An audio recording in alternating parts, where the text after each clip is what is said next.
Bonjour, c'est Amel Léger. J'accompagne les femmes à explorer le monde invisible de leur âme pour qu'elles activent leur plein potentiel. Et aujourd'hui, je te retrouve pour la vidéo numéro 6 qui concerne la série sur le burn-out, la reconversion professionnelle et la reconnexion à soi. Et j'ai eu envie aujourd'hui de te... Alors, envie, c'était drivé évidemment par mon âme, par l'intérieur de moi. J'ai eu une conversation hier avec mon cousin et sa chérie sur l'éducation. Et tu sais qu'on est dans ces fameuses 10 premières vidéos plutôt de la série, dans lesquelles je détricote un petit peu ce qui s'est passé pour mon burn-out et je t'accompagne à détricoter le tien aussi, de manière à décortiquer en fait pourquoi t'en es arrivé là. Parce que finalement, quand on est en burn-out, on se dit mais oh là là, il va falloir absolument que je me sorte de là, que je me sorte de là, que je me sorte de là. Et notre focus numéro 1, il est sur toutes les solutions qui ont attrait au futur en fait. Comment est-ce que je vais sortir de cette situation? Qu'est-ce que je vais faire? Qu'est-ce que je vais mettre en place? Comment je vais m'y prendre? Qu'est-ce que je vais faire à la place de ce métier-là si je fais plus celui-là, etc., etc. Et en fait, en mettant notre focus là-dessus, déjà, on prend le risque de se remettre dans une situation où il y a encore un problème, où on s'y met trop, si on va pas regarder les sources de pourquoi est-ce qu'on s'est trouvé dans cette fameuse situation de burn-out. En tout cas, c'est ma manière de voir les choses. Si on arrive dans une situation comme celle-ci, comme le burn-out, c'est bien qu'il y a une raison. On n'y arrive pas par hasard. On se réveille pas un matin en se disant oh là là là là là là là, ça va pas. Il y a plein de choses et en reprenant la responsabilité de ça, en reprenant le chemin en fait, en le détricotant, en regardant comment est-ce qu'on en est arrivé à cette situation-là où on s'est réveillé un matin en se disant mince, burn-out, et on reprend le contrôle de sa vie et on peut réparer les blessures du passé qui nous ont emmenés dans le futur à nous créer des choses qui n'étaient pas agréables et on peut se créer un futur vachement plus fun. Voilà, donc je reviens avant que j'ouvre cette énorme parenthèse.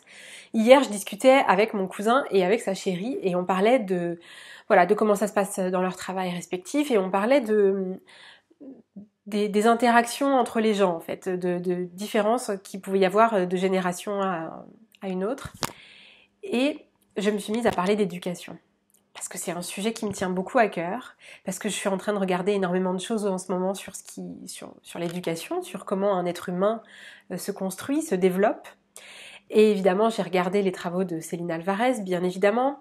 Céline Alvarez, pour ceux qui ne savent pas, elle a repris les travaux de Maria Montessori et elle aboutit un peu plus son travail avec avec les recherches des neurosciences actuelles. Et donc, le travail qu'avait fait Maria Montessori, qui est une pédagogue italienne, qui a créé toute une méthode d'éducation en fait très novatrice il y a un bail. Aujourd'hui, Céline Alvarez a actualisé ça en allant pousser encore un peu plus loin les recherches, parce que aujourd'hui, les neurosciences ont montré plein de choses qui venaient dans cette direction-là. Et puis, il y a aussi pas mal d'écoles qui arrivent et qui sont très nouvelles et qui se basent justement sur ces fameuses neurosciences. Parce qu'aujourd'hui, les neurosciences nous disent comment un être humain apprend, comment il se construit, comment il se développe. Et un être humain, comment il se développe et comment il se construit, pour faire court, parce que du coup, je vais pas résumer comme ça tout ce que j'ai regardé. Tu pourras aller regarder par toi-même. Un être humain, il est câblé pour apprendre. Point barre. On n'a rien besoin de lui faire, de lui dire, de lui montrer, etc. Il apprend, c'est comme ça qu'il est constitué.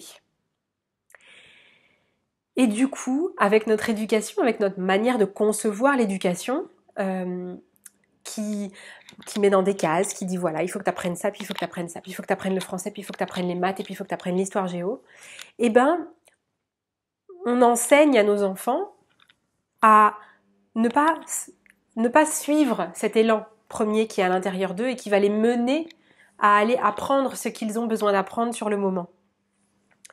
Au lieu de faire ça, c'est comme si on les refermait là et on leur disait non, pour apprendre tu vas faire comme ça.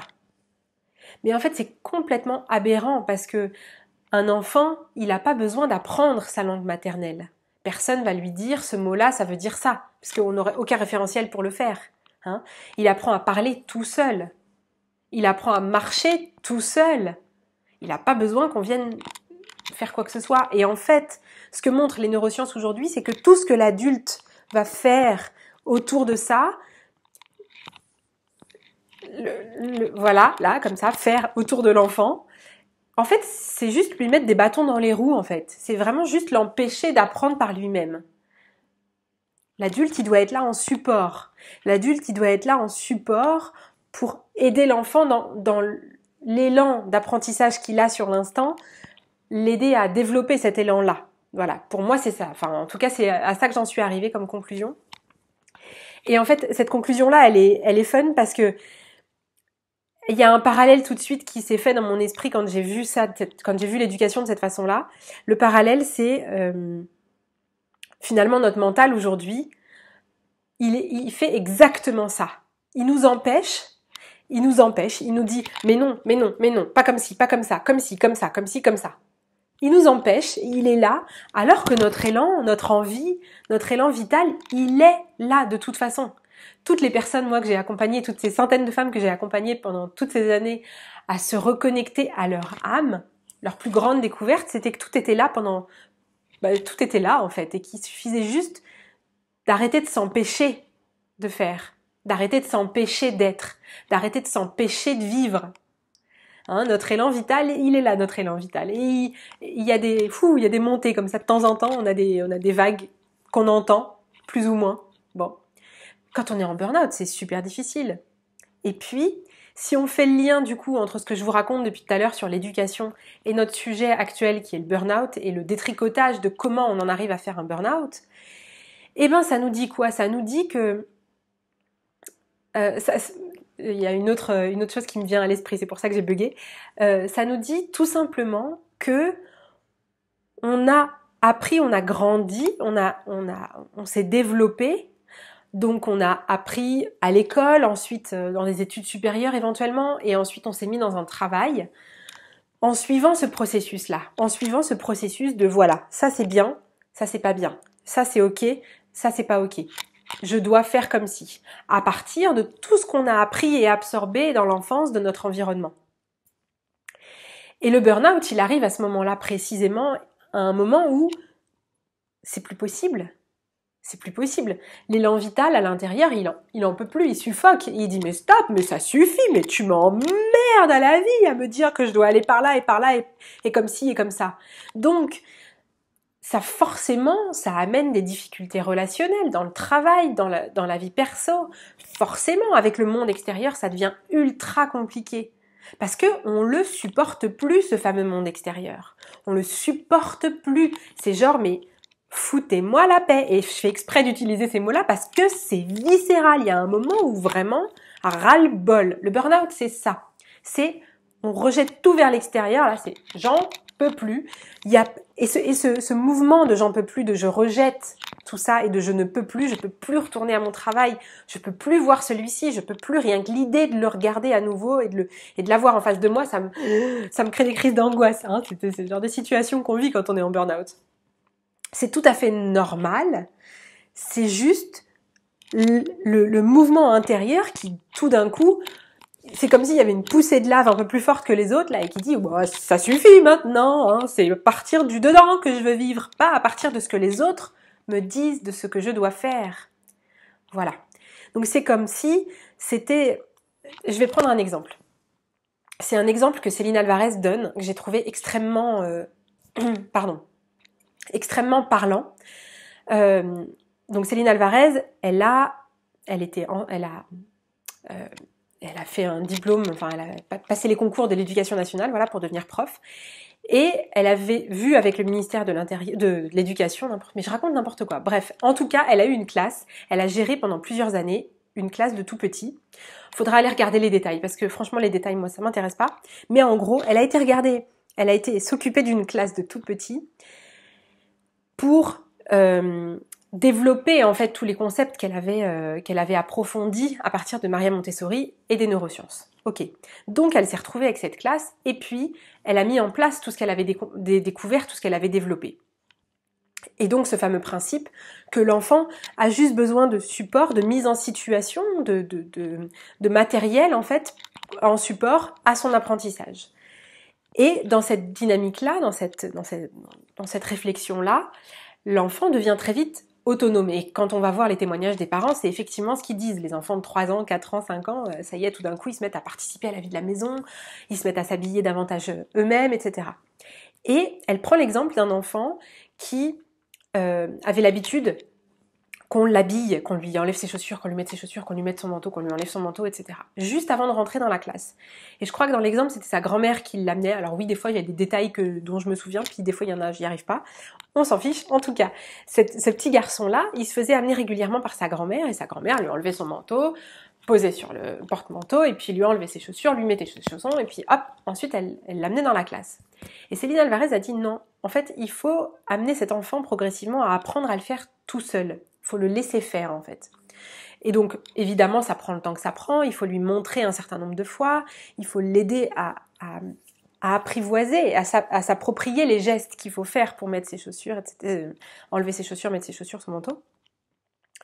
Et du coup, elle a fait un deal avec la grand-mère qui visiblement n'avait pas le temps d'attendre. Elle lui a dit, bah écoutez, moi je m'occuperai de ça, je serai là au moment où vous allez le déposer et je serai là avec lui pour l'aider à apprendre ça, c'est-à-dire s'habiller, se déshabiller. Et arrive, donc ça se met en place, le petit garçon commence à prendre l'habitude petit à petit de mettre ses chaussons, apprendre à mettre ses chaussons tout seul, etc. Bon, évidemment, ça prend du temps. Et puis un jour, je sais plus quelle heure il était, on s'en fiche, tout d'un coup, Céline Alvarez dans la salle entend un hurlement, qu'est-ce qui se passe, elle va voir dehors, et c'était ce petit garçon qui hurlait. Et visiblement, la grand-mère était un petit peu pressée et elle essayait de lui mettre ses chaussures. Elle avait essayé de lui mettre ses chaussures elle-même pour que ça aille plus vite. Hein. La super tendance de l'adulte à dire ah, plus vite, plus vite, plus vite, plus vite. Mais en fait, en faisant ça, ça bloque complètement le développement de l'enfant. Et donc Céline Alvarez est tout de suite intervenue et elle a comme bloqué les adultes en disant voilà, ça va prendre le temps que ça va prendre, mais on te laisse mettre tes chaussures à ton rythme. Et en fait, elle explique très très bien, j'espère que je vais pouvoir vous l'expliquer aussi bien, que à ce moment-là, l'enfant, il fait pas une crise, il fait pas un caprice en fait, il est pas en train d'être pas content ou je ne sais quoi. C'est un mouvement à l'intérieur de lui qui est en révolte profonde et qui dit mais laisse-moi faire. Je suis concentrée, je suis en train d'apprendre, pas juste à mettre mes chaussons, mais à travers ça, il y a tous mes circuits neuronaux qui se construisent pour ma dextérité, pour m'aider à apprendre comment je m'habille, comment je prends soin de moi, c'est mon interaction à mon corps, enfin, ça a une implication qui est phénoménale. Je suis en train d'apprendre à vivre, je suis en train d'apprendre à partir de mon élan intérieur qui me porte à apprendre à mettre mes chaussons par moi-même. Ne vient pas m'empêcher de faire ça. C'est vital que je fasse ça. C'est vital. Et c'était ça l'écrit. Et nous qui sommes adultes et qui n'avons pas eu, je parle de moi aussi dedans, mais on l'a eu peut-être de différentes manières, à différents moments, ou on l'a pas eu, je sais pas. Enfin bref, je parle de cette fameuse liberté. Hein, on l'a eu, cette liberté de poursuivre nos élans d'apprentissage, ou on ne l'a pas eu. On l'a eu un peu, beaucoup, pas du tout, ou on l'a eu à différents degrés. Mais globalement, nous qui sommes rentrés dans un système classique éducatif, études supérieures, je pense aux écoles de commerce, mais il y a plein d'autres. En fait, tout le système éducatif en France, c'est ça, c'est comme ça que ça marche. Tu apprends ta leçon, tu as un contrôle, tu as une note. C'est comme ça que ça fonctionne. Donc il y a tous ceux qui sont rentrés dans le moule, qui sont rentrés dans ce système-là. Il a fallu qu'ils fassent des négociations intérieures en fait pour rentrer dans ce système-là. Il a fallu qu'à certains moments, ils fassent taire les élans. Non, t'as pas le droit de faire ça là maintenant. Non, c'est pas le moment. Mais c'est tellement pas sain, c'est tellement pas naturel. Au sens de Céline Alvarez, hein, les lois naturelles de l'enfant. Tu peux pas aller contre, c'est les lois naturelles de la vie. C'est la vie en toi qui a été restreinte pour que tu puisses rentrer dans un moule et dans une classe et dans un système en fait. Voilà. Donc, ce fameux truc qui t'arrive au moment du burn-out et qui explose de l'intérieur, c'est exactement la même chose que ce petit enfant qui dit « Mais ça suffit, dis donc !» Ça suffit, maintenant je veux plus rentrer là-dedans, je veux me laisser vivre. Sauf que t'imagines bien que pour ce petit enfant qui est en train de réapprendre à mettre ses chaussures, l'enjeu est tout à fait différent que toi qui as vécu de cette façon-là, hein, pendant 10 ans, 20 ans, 30 ans, 40 ans, 50 ans, bon, peut-être pas 50 ans, j'en sais rien, mais bref, ça fait longtemps. Donc, il y a un truc qui explose et ça explose par tous les pores de ta personne et c'est tout à fait normal. Et il y a des gens qui font des burn-out, ils deviennent fous. Ils font des crises, ça part et ils vont dans des hôpitaux psychiatriques, etc. Enfin, il y a vraiment des cas extrêmes. C'est pour cette raison, c'est quand même assez simple. Bon, en tout cas, j'aimerais bien que tu viennes me raconter à la fin si ça t'a parlé comme exemple. J'aimerais vraiment que tu me dises si ce parallèle avec l'éducation te parle. Pour moi, il est fondamental. J'avais envie de faire autre chose et de te raconter un autre truc pendant cette vidéo que j'ai complètement oublié.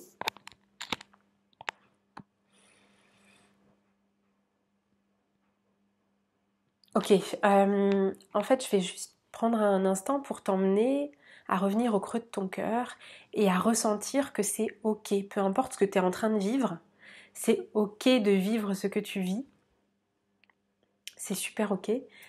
Et c'est marrant quand on dit c'est super ok, ça fait perroquet un peu. Bon bref. Donc je t'invite à revenir à toi, à t'installer confortablement. Si t'étais déjà confortable, reste-y. Et à revenir à toi, justement, à revenir à fermer les yeux, à revenir à ta respiration, à revenir à comment tu te sens dans ton corps, et à prendre 3 grandes respirations.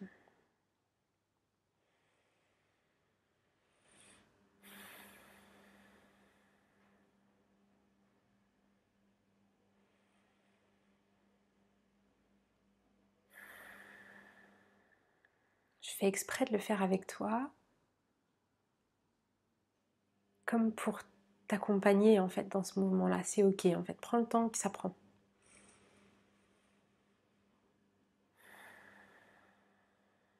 Voilà, super. Et tu te poses. Et tu prends le temps de te poser et de te déposer sur le siège, à l'endroit où tu es installé.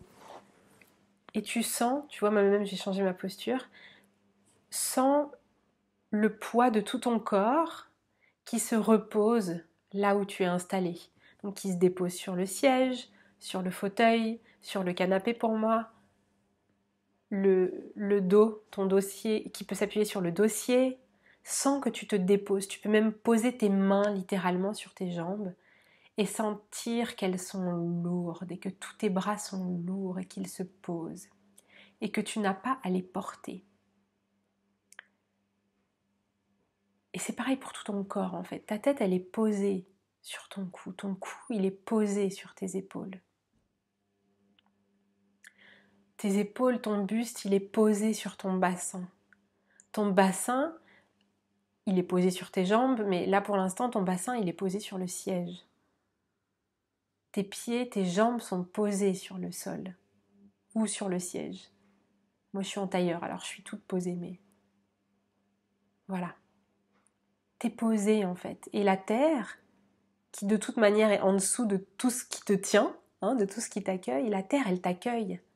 La terre elle te porte. Et tu peux complètement te déposer là-dedans. Et si le soir tu as du mal à t'endormir, c'est un exercice extrêmement efficace que tu peux faire. C'est sentir tous tes muscles qui se déposent sur la terre, qui se déposent sur le sol. Imaginez que tu laisses une empreinte tellement t'es lourd, tellement t'es lourde. Voilà.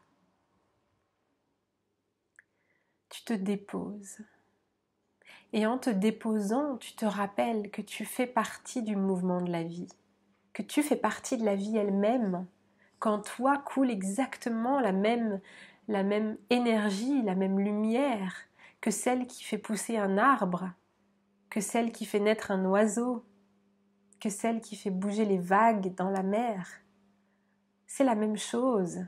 C'est pas parce qu'on n'a pas la même forme que les arbres ou que l'océan qu'on n'est pas originaire du même endroit.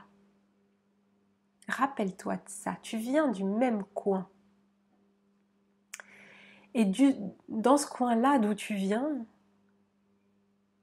tout est bien, tout va bien, tout est calme et paisible et tranquille. Et la vie coule toute seule. Il n'y a rien besoin de faire pour que les vagues, elles coulent ou elles coulent pas. Elles coulent et puis c'est tout, puis c'est ça, c'est la vie des vagues. Puis les arbres, c'est à peu près pareil, ils font ce qu'ils ont à faire. Et ils sont pas en train de se tordre les boyaux à se demander s'il faut qu'ils fassent pousser une branche à gauche ou à droite. Ils font pousser les branches à l'élan, voilà, elle doit pousser là et elle se place là. Et ben nous c'est pareil.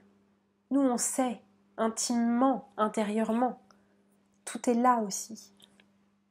Mais dans ce moment de burn-out et de reconstruction et de déconstruction, etc., il faut petit à petit qu'on s'autorise à revenir à ce mouvement-là originel, à le réécouter, à lui rendre sa place. Et ça peut prendre un peu de temps, et c'est ok. Et ça peut prendre un peu d'entraînement, et c'est ok. Et là, en te posant et en revenant et en te déposant, tu reviens au cœur, tu reviens à l'essentiel. Et j'aimerais te laisser avec une idée, une phrase hyper importante que j'ai partagée ce matin avec une de mes clientes qui vivait justement un burn-out, enfin qui vit un burn-out. C'est avec ça que j'ai commencé la vidéo, si tu te souviens, c'est qu'il n'y a pas, tu n'as pas à essayer de trouver des solutions pour l'instant.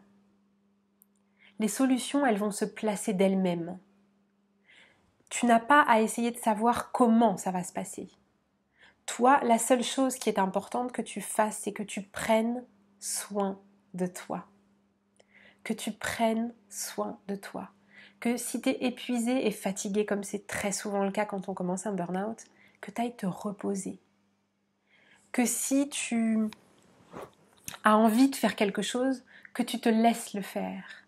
Que si tu n'as pas envie de faire un certain nombre de choses, que tu ne te forces pas à les faire. Et que petit à petit, en suivant ce mouvement-là, qui est profond, qui est fort à l'intérieur de toi, que petit à petit, tu lui relaisses à nouveau de la place. Comme si cette espèce de chose qui a jailli de toi, qui a explosé en te faisant faire un burn-out, petit à petit, au lieu de lui laisser un espèce de passage rikiki, qui fait que pour sortir, il faut qu'elle explose et qu'elle détruise tout sur son passage pratiquement, là, tu vas élargir l'espace à l'intérieur de toi pour lui laisser de la place, en fait, littéralement. Et ça vient avec du langage de lumière, alors je vais juste me laisser faire.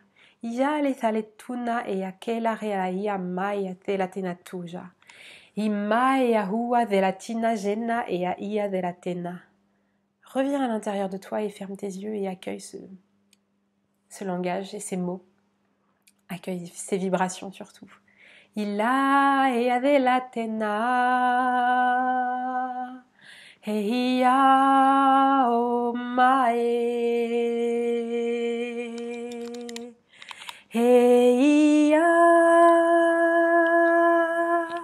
heia mae dareta ea oa,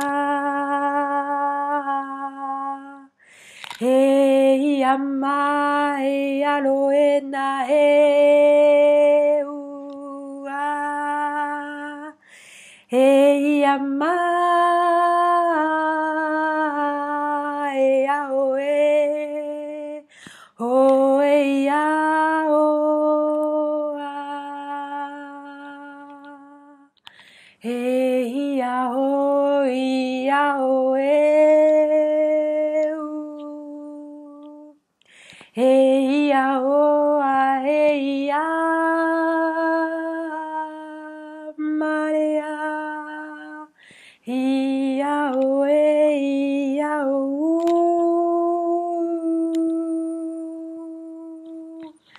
heia lo deli makaela o anima, heiu ata e daua. Heia hoa heia u, heia hoa heia u.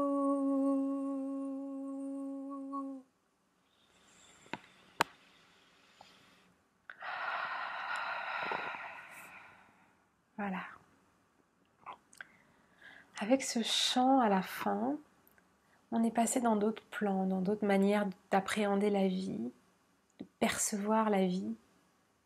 Et sur ces plans-là, dans ces autres dimensions, il y a tellement d'autres choses qui sont possibles rapidement. La chose avec laquelle je voulais te laisser s'arrête pas complètement là. Je t'ai dit,